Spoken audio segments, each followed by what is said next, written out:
मैं आपको कहानी सुनाता हूं एक अनोखे वीर पुत्र की, जिसका नाम था छत्रपति शिवाजी महाराज। सन 1627 ईस्वी पूरे भारत पर मुगल साम्राज्य का आधिपत्य था। उत्तर में शाहजहां तो बीजापुर में सुल्तान मोहम्मद आदिल शाह और गोलकोंडा में सुल्तान अब्दुल्ला कुतुब शाह।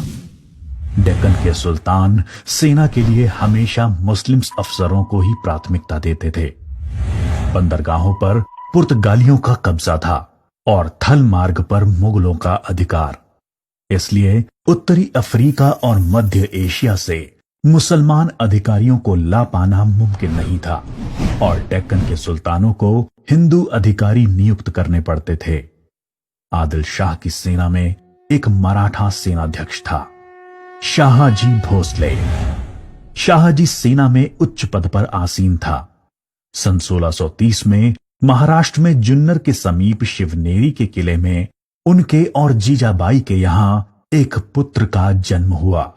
स्थानीय देवी शिवाय के नाम पर पुत्र का नामकरण हुआ, जो आगे चलकर छत्रपति शिवाजी महाराज के नाम से विश्व विख्यात हुए। शिवाजी के पिता काफी समय घर से दूर रहे थे, इसलिए बचपन में उनकी देखरेख माता जीजाबाई और गुरु दादोजी कोंडेव ने की। दादोजी ने उन्हें युद्ध कौशल और नीति शास्त्र सिखाया, तो जीजा माता ने हिंदू धार्मिक कथाएं। जब दादोजी का सन 1647 में निधन हुआ, तब उनका ये मानना था कि शिवाजी अपने पिता की ही तरह आदिल शाह की सेना में उच्च पद पर आसीन होंगे, लेकिन विधि को कुछ और ही मंजूर था। सन 1646 के समय भारत में किसी हिंदू शासक का अपना स्वतंत्र राज्य स्थापित कर पाने के लिए इन तीन परिस्थितियों का पूरा होना जरूरी था। एक, कि वो शक्तिशाली साम्राज्यों के केंद्र से दूर हों, जमीन खेती के लिए अनुपयोगी हो और जंगलों से घिरा हुआ हो, ताकि छापामार युद्ध या गुरिल्ला वॉरफेयर करा जा सके। ये परिस्थितियां 1646 में शिवाजी के लिए अनुकूल बनी, जब उन्होंने स्थानीय किसानों मावली के समर्थन से अपनी सेना का निर्माण किया। शिवाजी को भली भांति याद था कि किसी भी साम्राज्य को स्थापित करने के लिए किलों की क्या महत्व है, इसलिए सिर्फ 15 साल की उम्र में ही उन्होंने आदिल शाही अधिकारियों को रिश्वत देकर तोड़ना, चाकन एवं कोंडना किलों को अपने अधिकार में कर लिया। इसके बाद उन्होंने आबाजी सोमदेव की मदद से थाना, कल्याण और भिवंडी के किलों को मुल्ला अहमद से छीनकर अपने अधिकार में कर लिया। इन घटनाओं से आदिल शाही साम्राज्य में हड़कंप मच गया। शिवाजी को रोकने के लिए उनके पिता को गिरफ्तार कर लिया गया। इसलिए शिवाजी ने अगले 7 बरस तक आदिल शाह पर सीधा आक्रमण नहीं किया। शिवाजी ने यह समय अपनी सेना को बढ़ाने और प्रभावशाली देशमुखों को अपनी ओर करने में लगाया। धीरे धीरे उन्होंने एक विशाल सेना खड़ी कर ली, जिसके घुड़सवार नेताजी पलकर ने संभाल रखी थी और पैदल सेना यशाजी कनक ने। अब तक शिवाजी के पास 40 किले भी आ चुके थे।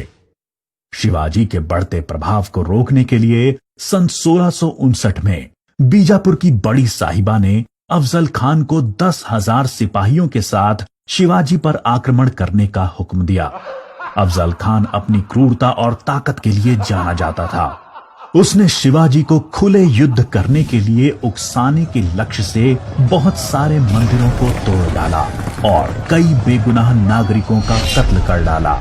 लेकिन शिवाजी ने चतुराई और रण कौशल का परिचय देते हुए छापामार पद्धति से युद्ध चालू रखा।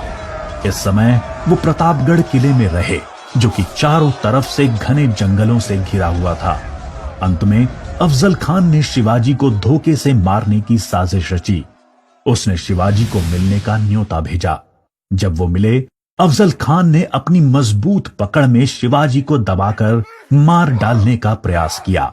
शिवाजी पहले से तैयार थे। अपने छुपाकर रखे हुए बाग नाका से उन्होंने अफजल खान का पेट ही चीर डाला, जो कि उनसे 2 गुना विशालकाय था। इसके बाद प्रतापगढ़ की लड़ाई में शिवाजी ने अफजल खान की सेना को करारी मात दी। शक्तिशाली अफजल खान की हार से बीजापुर का सुल्तान स्तब्ध रह गया। अब की बार रुस्तम जमान को भेजा गया। 28 दिसंबर 1659 को शिवाजी ने रुस्तम जमान की सेना पर सामने से हमला बोल दिया। साथ ही उनकी सेना की 2 और टुकड़ियों ने दोनों दिशाओं से रुस्तम की फौज पर आक्रमण कर दिया।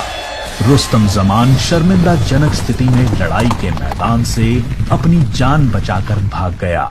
सन 1660 में आदिल शाह ने अपने सेनापति सिद्दी जौहर को शिवाजी पर हमला करने के लिए भेजा। शिवाजी पन्हाला किले में थे और सिद्दी जौहर की सेना ने किले को चारों ओर से घेर लिया। शिवाजी ने सिद्दी जौहर को मिलने का न्योता दिया और जब वो मिले आदिल शाह को संदेश भिजवा दिया कि सिद्दी जौहर उनसे गद्दारी कर रहा है। इससे आदिल शाह और सिद्दी जौहर के बीच लड़ाई छिड़ गई, जिसका फायदा उठाकर शिवाजी एक रात अपने 5000 सिपाहियों के साथ पन्हाला किले से बाहर निकल आए। बाजी प्रभु देशपांडे ने न सिर्फ सिपाहियों के साथ दुश्मन सेना को उलझाए रखा, जिसकी वजह से शिवाजी सकुशल विशालगढ़ पहुंच गए। इस लड़ाई में बाजी प्रभु देशपांडे को अपने प्राणों से हाथ धोना पड़ा। उनको महाराष्ट्र के इतिहास में एक महान योद्धा माना जाता है। इसके बाद बीजापुर की बड़ी बेगम ने औरंगजेब से शिवाजी को पकड़ने के लिए विनती करी। उसने अपने मामा शाइस्ता खान को 1,50,000 सैनिकों के साथ शिवाजी से युद्ध करने भेजा। शाइस्ता खान ने अपनी विशाल सेना के बल पर पुणे पर कब्जा कर लिया और शिवाजी के निवास स्थान लाल महल पे अपना बसेरा डाल दिया। शिवाजी ने चालाकी से अपने 400 सिपाहियों के साथ शादी के बारातियों के वेश में पुणे में प्रवेश कर लिया। रात के समय उन्होंने सीधे शाइस्ता खान के ऊपर खतरनाक हमला बोला।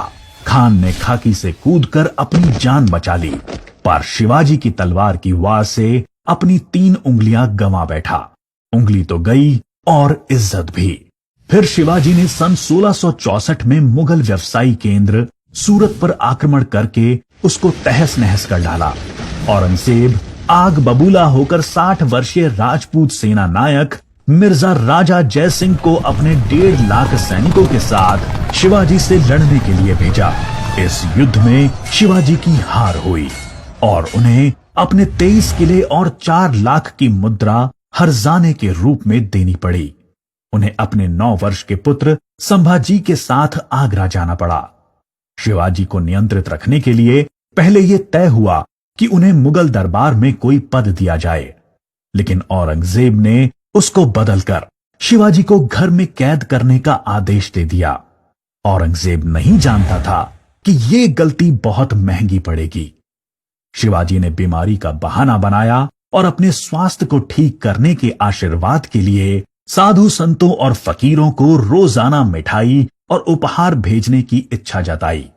एक दिन वो खुद श्रमिक के भेष में सामान के डब्बे में संभाजी को छुपाकर बाहर निकल आए। वो मथुरा, काशी, गया, पुरी के बाद गोलकोंडा और बीजापुर होते हुए रायगढ़ पहुंच गए।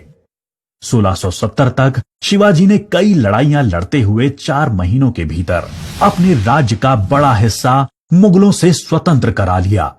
सन 1671 से 1674 तक औरंगजेब ने भरसक प्रयास किया शिवाजी को अपने अधीन करने का, लेकिन वो बुरी तरह से असफल हुआ। उसने अपने उत्तम योद्धाओं जैसे दाऊद खान और मोहब्बत खान को शिवाजी से लड़ने भेजा, लेकिन सबको मुंह की खानी पड़ी। इसके साथ ही सन 1672 में अली आदिल शाह की मृत्यु हो गई और बीजापुर सल्तनत की स्थिति में चला गया। आखिर वो दिन आया जब गगा भट्ट ने 6 जून 1664 को पूरे उत्सवनुमा वातावरण में हिंदू परंपराओं के साथ शिवाजी का राज्याभिषेक किया।